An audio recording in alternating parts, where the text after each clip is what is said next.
Full blouse ఎలా stitch చేసుకోవాలి, side joints అనేది మనం అలా సింపుల్గా స్టిచ్ చేసుకోవాలి ఎక్కువ వస్తాయి అనేది మీకు సింపుల్గా చూపిస్తాను. టిప్స్ అనేది స్కిప్ చేయకుండా చూడండి. ఇప్పుడు బ్లౌజ్ ఫ్రంట్ పార్ట్ మిడిల్ నుంచి డాట్స్ స్టిచ్ చేసుకోవాలి. ఎండింగ్ ఎప్పుడు కూడా రఫ్ చేసుకొని మనం 2 లైన్స్ వేసుకోవాలి.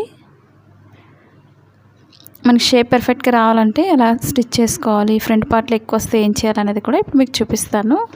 ఇప్పుడు షేప్ ద డాట్ స్టిచ్ చేసుకోవాలి. మా ఛానల్ కనుక ఫస్ట్ టైం చూసినట్లయితే లైక్ చేయండి, షేర్ చేయండి, సబ్స్క్రైబ్ చేయండి. ఇప్పుడు రెండింటికి మధ్యలోంచి 3వ డాట్ వేసుకోవాలి. మనకి షేప్ అనేది చాలా పర్ఫెక్ట్గా వస్తుంది ఈ విధంగా స్టిచ్ చేసుకోగలిగితే డాట్స్ని. ఇది 4 టక్స్ బ్లౌజ్ కాబట్టి 4 టక్ వేస్తున్నాను. ఇప్పుడు కరెక్ట్గా మిడిల్ పట్టుకొని కరెక్ట్గా స్టిచ్ చేసుకోవాలి డాట్ని. బాగా సన్నగా ఉండే వాళ్ళకి షేప్ పర్ఫెక్ట్గా రావాలి అంటే మనం ఈ విధంగా స్టిచ్ చేసుకుంటే మనకి షేప్ అనేది చాలా పర్ఫెక్ట్గా వస్తుంది. మీకు ఇంకా పర్ఫెక్ట్గా కావాలి అనుకున్నట్లయితే డాట్కి మధ్యలో ఒక 1 ఇంచ్ మాత్రం గ్యాప్ వదులుకోండి. మనకి ఇంకా షేప్ అనేది చాలా పర్ఫెక్ట్గా వస్తుంది. బాగా సన్నగా ఉండేవాళ్ళు, చెస్ట్ పాయింట్ లేని వాళ్ళు కరెక్ట్గా మనం షేప్ రావాలంటే మనం ఆ విధంగా స్టిచ్ చేసుకోండి. 1 ఇంచ్ గ్యాప్ వదులుకొని అలాగే షేప్ పట్టి తీసుకోండి. ఇప్పుడు షేప్ బెల్ట్ని ఈ విధంగా వేరే కలర్ ఉన్నట్లయితే పైన యాడ్ చేసుకొని 2 ఈక్వల్గా స్టిచ్ చేసుకోవాలి. మనకి ఇన్విజిబుల్ షేప్ పట్టి కావాలంటే మీకు లాస్ట్ వీడియోస్లో ఉంది, ఒకసారి చూడండి ఇంట్రెస్ట్ ఉండేవాళ్ళు. మనకి ఖర్చు కనిపించకుండా చాలా నీట్గా ఉంటుంది. ఇప్పుడు వెనక్కి తిప్పేసుకొని 2 ఈక్వల్గా స్టిచ్ చేసుకోవాలి.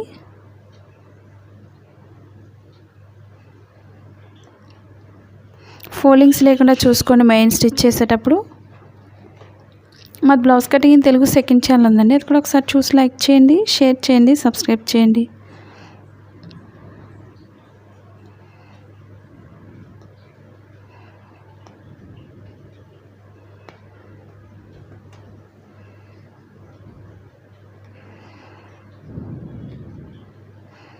ఇప్పుడు చుట్టూరు కూడా ఎక్స్ట్రా క్లాత్ కట్ చేసుకోండి మనకి స్ట్రైట్గా ఉండే విధంగా చూసుకొని. ఇప్పుడు షేప్ బెల్ట్ని ఫ్రంట్ పార్ట్కి 2 ఈక్వల్గా జాయింట్ చేసుకోవాలి. కింద డాట్ ఎప్పుడు కూడా కోన్ షేప్లో ఫోల్డ్ చేసుకొని స్టిచ్ చేసుకోవాలి.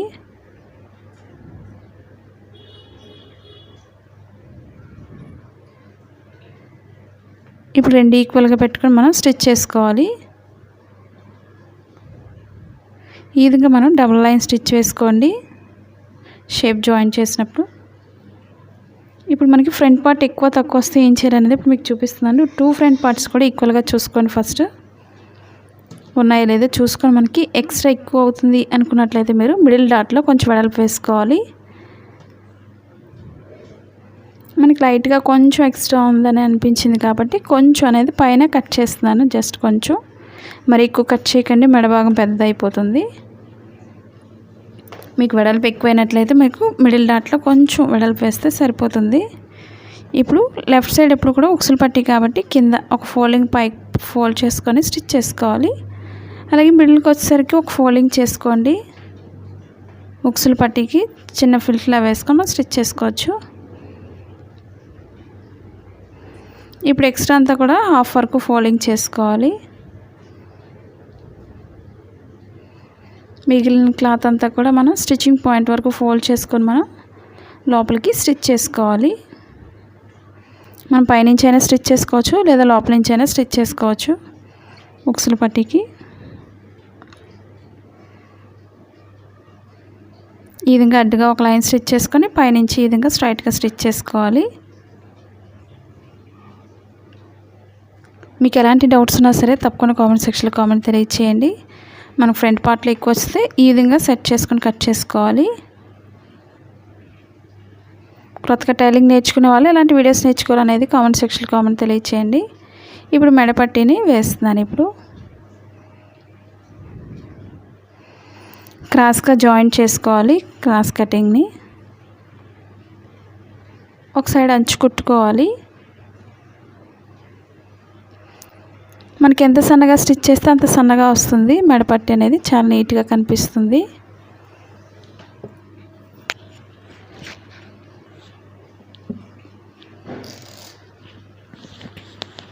ఇప్పుడు ఫ్రంట్ పార్ట్ దగ్గర నుంచి స్టిచ్ చేసుకోవాలి.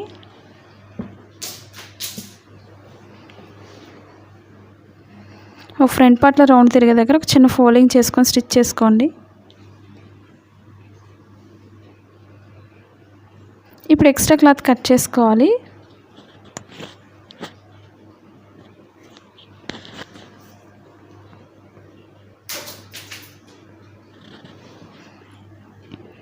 ఇప్పుడు చుట్టూరు కూడా కొంచెం కట్ చేసుకొని మనం ఎక్స్ట్రా క్లాత్ పైకి పెట్టుకొని స్టిచ్ చేసుకోవచ్చు.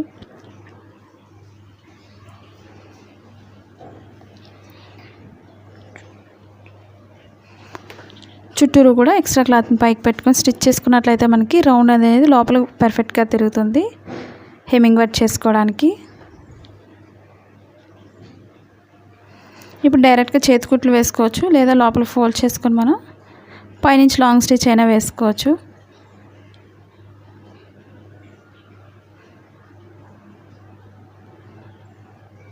అసలు రాదు టైలింగ్ అనుకునే వాళ్ళు ఈ విధంగా లైన్ అనేది లాంగ్ స్టిచ్ వేసుకొని చేతికుట్లు వేసుకున్న తర్వాత ఈ లైన్ అనేది విప్పేసుకోవచ్చు. నేను బ్యాక్ పార్ట్కి అయితే పైపింగ్ వేశాను. ఒకవేళ చూడలేని వాళ్ళు ఉంటే నెక్స్ట్ వీడియోలో చూడండి పైపింగ్ వీడియో. ఇప్పుడు బ్యాక్ ఫ్రంట్ కూడా షోల్డర్స్ రెండు ఈక్వల్గా జాయింట్ చేసుకోవాలి. చాలామందికి సైడ్ జాయింట్స్ ఎక్కువ వస్తే ఏం చేయాలని కామెంట్ చేస్తున్నారు. ఇప్పుడు మీకు స్కిప్ చేయకుండా చూడండి, మీకు ఈజీగా అర్థమవుతుంది. నేను స్టిచ్చింగ్ వీడియోలో ప్రతి వీడియోలో చూపిస్తున్నాను. మీకు ఎలాంటి డౌట్స్ ఉన్నట్లయితే తప్పకుండా కామెంట్ సెక్షన్లో తెలియచేయచ్చు. మీరు మధ్యలో స్కిప్ చేస్తే ఇలాంటి చిన్న చిన్న టిప్స్ అనేవి మీకు అర్థం కాదు కాబట్టి ఒకసారి స్కిప్ చేయకుండా చూడండి సైడ్ జాయింట్స్ అనేది. ఇప్పుడు హ్యాండ్స్ నేను డైరెక్ట్ మిషన్ లైన్తో వేసేస్తున్నాను స్టిచ్చింగ్ అనేది. మీరు హెమ్మింగ్ వర్క్ చేస్తాం అనుకునే వాళ్ళు హెమ్మింగ్ వర్క్ చేసుకోండి. మనకి ఇది బార్డర్ వచ్చింది కాబట్టి నేను డైరెక్ట్ వేసేస్తున్నాను.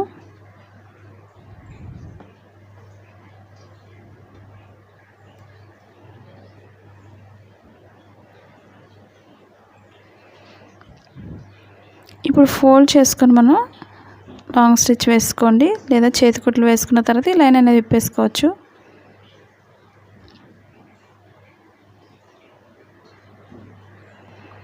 ఈ విధంగా 2 హ్యాండ్స్కి కూడా స్టిచ్ చేసుకొని జాయింట్ చేసుకోవాలి. ఇప్పుడు ఫ్రంట్ పార్ట్ ఎప్పుడు కూడా లోత్ అనేది ఫ్రంట్ పార్ట్కి వచ్చే విధంగా చూసుకోవాలి. అలాగే మిడిల్ పాయింట్ కటింగ్ అనేది చూసుకోండి. మనకు లోత్ అనేది ఫ్రంట్ పార్ట్కి వస్తేనే మనకి బ్లౌజ్ అనేది ఫోల్డింగ్స్ రాకుండా ఉంటుంది ఫ్రంట్ పార్ట్లో మెయిన్ చంక భాగానికి. అలాగే మిడిల్ నుంచి కరెక్ట్గా ఎండింగ్ ఎక్కడైతే అవుతుందో అక్కడి నుంచే స్టార్ట్ చేసుకోండి. మీకు చాలా ఈజీగా అర్థమవుతుంది, ఎటువంటి డౌట్స్ లేకుండా. కరెక్ట్గా రెండు కూడా ఈక్వల్గా పెట్టుకుని క్లాత్ని స్టిచ్ చేసుకోవాలి.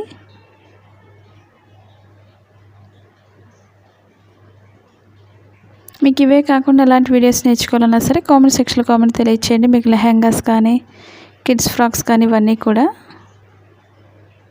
గాగ్రా చోలీస్ కానీ కరెక్ట్గా మిడిల్ పాయింట్ అనేది షోల్డర్ మిడిల్కి వచ్చే విధంగా చూసుకోండి. కరెక్ట్గా 2 క్లాత్స్ కూడా ఈక్వల్గా పెట్టుకుంటూ మనం స్టిచ్ చేసుకోవాలి. అప్పుడే మనకి హ్యాండ్స్ అనేది ఫోల్డింగ్స్ రాకుండా పర్ఫెక్ట్గా వస్తుంది.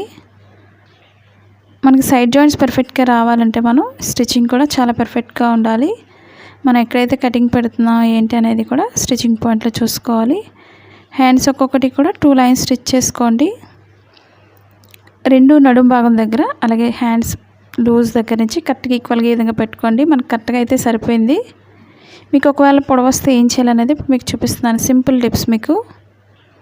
ఇప్పుడు లూజ్ దగ్గర ఒక మార్కింగ్ చేసుకోండి, లేదా ఓల్డ్ బ్లౌజ్తో ఒకసారి మార్కింగ్ చూసుకోండి లూజ్ అనేది.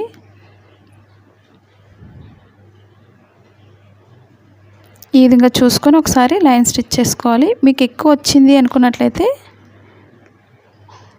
కరెక్ట్గా హ్యాండ్స్ చంక భాగం దగ్గర నుంచి ఒకసారి లైన్ అనేది కొంచెం వెడల్పు వేసుకోండి. ఈ విధంగా ఎక్కువ వస్తుంది చాలామందికి, ఏం చేయాలని అడుగుతున్నారు కదండి. ఇప్పుడు మిడిల్లో మనం కొంచెం ఒక లైన్ అనేది కొంచెం ఎక్స్ట్రా వేస్తే సరిపోతుంది చంక భాగం దగ్గర హ్యాండ్స్ జాయింట్ చేసిన దగ్గర. ఇప్పుడు హ్యాండ్ లూజ్ని బట్టి స్టిచ్ చేసుకోండి. స్టార్టింగ్ ఎండింగ్ కూడా రఫ్ చేసుకోవాలి. మీరు ఓల్డ్ బ్లౌజ్తో మీకు డౌట్ ఉంది అనుకున్నట్లయితే ఓల్డ్ బ్లౌజ్తో ఒకసారి చెక్ చేసుకొని వేసుకుంటే సరిపోతుంది. లూజ్ అనేది పైనుంచి ఒక మార్కింగ్ అనేది చేసుకోండి, కింద వరకు కూడా స్ట్రైట్గా స్టిచ్ చేసుకోవచ్చు.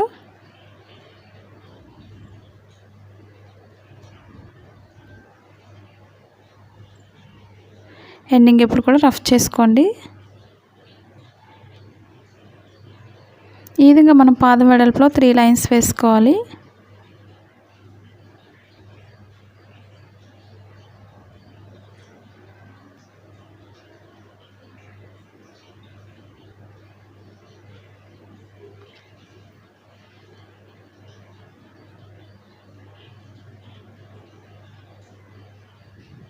ఇప్పుడు మనకి ఎక్స్ట్రా క్లాత్ ఉంటే కట్ చేసుకోవాలి స్ట్రైట్గా. మీకు సైడ్ జాయింట్స్ అనేది స్టిచ్ చేసేటప్పుడు మీకు అర్థమైందని అనుకుంటున్నాను. ఎక్స్ట్రా క్లాత్ వస్తే ఏం చేయాలనేది. మనకి స్ట్రైట్గా ఈ విధంగా కట్ చేసుకోండి. మనకి సైడ్ జాయింట్స్ అనేది ఎంత పర్ఫెక్ట్గా ఉందో మీరే చూస్తున్నారు కదండి. ఈ విధంగా మీరు కూడా ట్రై చేయండి. ఇప్పుడు రెండో వైపు కూడా సేమ్ అదే విధంగా స్టిచ్ చేసుకోవాలి. మనం కటింగ్లోనే ప్రతిదీ మార్క్ చేస్తాం కాబట్టి ఓల్డ్ బ్లౌజ్తో పని ఉండదు.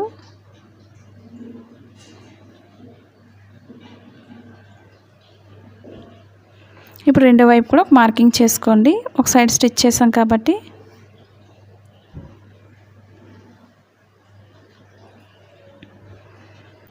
ఇప్పుడు ఒక మార్కింగ్ చేసుకొని అక్కడి నుంచి స్టార్ట్ చేసుకోవాలి స్టిచ్చింగ్ అనేది. పైనుంచి చివరి వరకు కూడా మార్కింగ్ చేసుకోండి. మనకి కింద మార్కింగ్ ఉంది కాబట్టి కింద మార్కింగ్కి స్ట్రైట్గా స్టిచ్ చేసేసుకుంటే సరిపోతుంది. ఇప్పుడు ఈక్వల్గా చూసుకొని స్టిచ్ చేసుకోవాలి.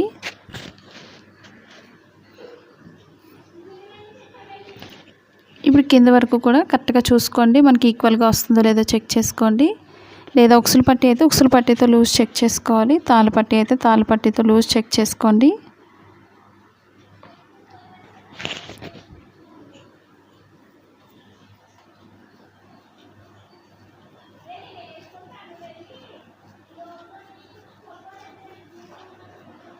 పాదం వెడల్పులో మనం 3 లైన్స్ వేసుకోవాలి.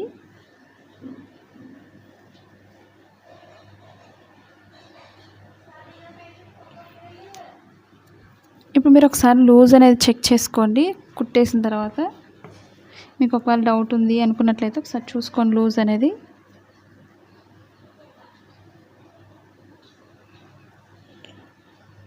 ఎక్స్ట్రా క్లాత్ని కట్ చేసుకోండి. మీరు ఓన్గా ఇంటి దగ్గర ఉండి బిజినెస్ చేసుకోవాలి అనుకున్నట్లయితే మీషో యాప్ ఉంది, డౌన్లోడ్ చేసుకోండి. లేదా ఆన్లైన్ షాపింగ్ చేసుకోవాలన్నా సరే మీకు బాగా ఉపయోగపడుతుంది. క్లాత్ వైజ్ అయితే చాలా బాగుంది, మీరు కూడా ట్రై చేయండి. ఇప్పుడు ఒకసారి లూజ్ చెక్ చేసుకోండి. మనకి లూజ్ ఎక్కడ ఎక్కువ అవుతుంది ఏంటనేది.